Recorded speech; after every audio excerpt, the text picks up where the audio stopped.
KaraokeBooks. The Autobiography. Benjamin Franklin. Audiobook. Chapter 14. Albany Plan of Union. In 1754, war with France being again apprehended, a Congress of Commissioners from the different colonies was, by an order of the Lords of Trade, to be assembled at Albany, there to confer with the chiefs of the 6 nations concerning the means of defending both their country and ours. Governor Hamilton, having received this order, acquainted the House with it, requesting they would furnish proper presents for the Indians, to be given on this occasion, and naming the Speaker, Mr. Norris, and myself to join Mr. Thomas Penn and Mr. Secretary Peters as commissioners to act for Pennsylvania. The House approved the nomination, and provided the goods for the present, and though they did not much like treating out of the provinces, and we met the other commissioners at Albany about the middle of June. In our way thither, I projected and drew a plan for the union of all the colonies under one government, so far as might be necessary for defense, and other important general purposes.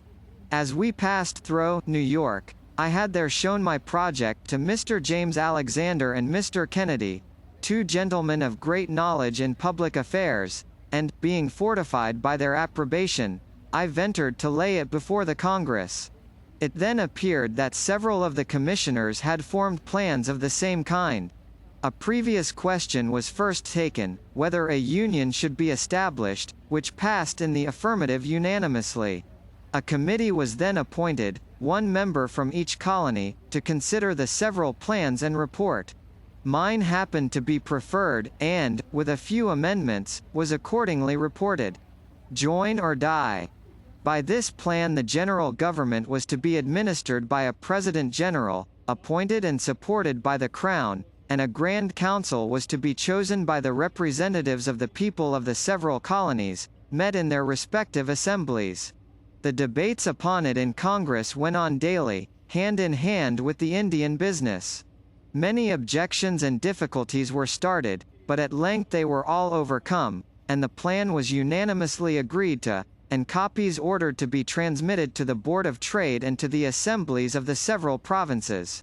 Its fate was singular. The assemblies did not adopt it, as they all thought there was too much prerogative in it, and in England it was judged to have too much of the democratic. The Board of Trade therefore did not approve of it, nor recommend it for the approbation of His Majesty, but another scheme was formed, supposed to answer the same purpose better, whereby the governors of the provinces, with some members of their respective councils, were to meet and order the raising of troops, building of forts, etc., and to draw on the treasury of Great Britain for the expense, which was afterwards to be refunded by an Act of Parliament laying a tax on America. My plan, with my reasons in support of it, is to be found among my political papers that are printed. Being the winter following in Boston, I had much conversation with Governor Shirley upon both the plans. Part of what passed between us on the occasion may also be seen among those papers. The different and contrary reasons of dislike to my plan makes me suspect that it was really the true medium, and I am still of opinion it would have been happy for both sides the water if it had been adopted. The colonies, so united, would have been sufficiently strong to have defended themselves. There would then have been no need of troops from England. Of course, the subsequent pretense for taxing America, and the bloody contest it occasioned, would have been avoided. But such mistakes are not new. History is full of the errors of states and princes. Look round the habitable world, how few know their own good, or, knowing it, pursue.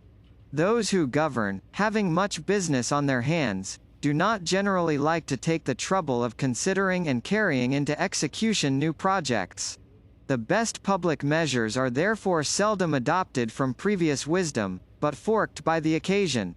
The governor of Pennsylvania, in sending it down to the Assembly, expressed his approbation of the plan, as appearing to him to be drawn up with great clearness and strength of judgment, and therefore recommended it as well worthy of their closest and most serious attention.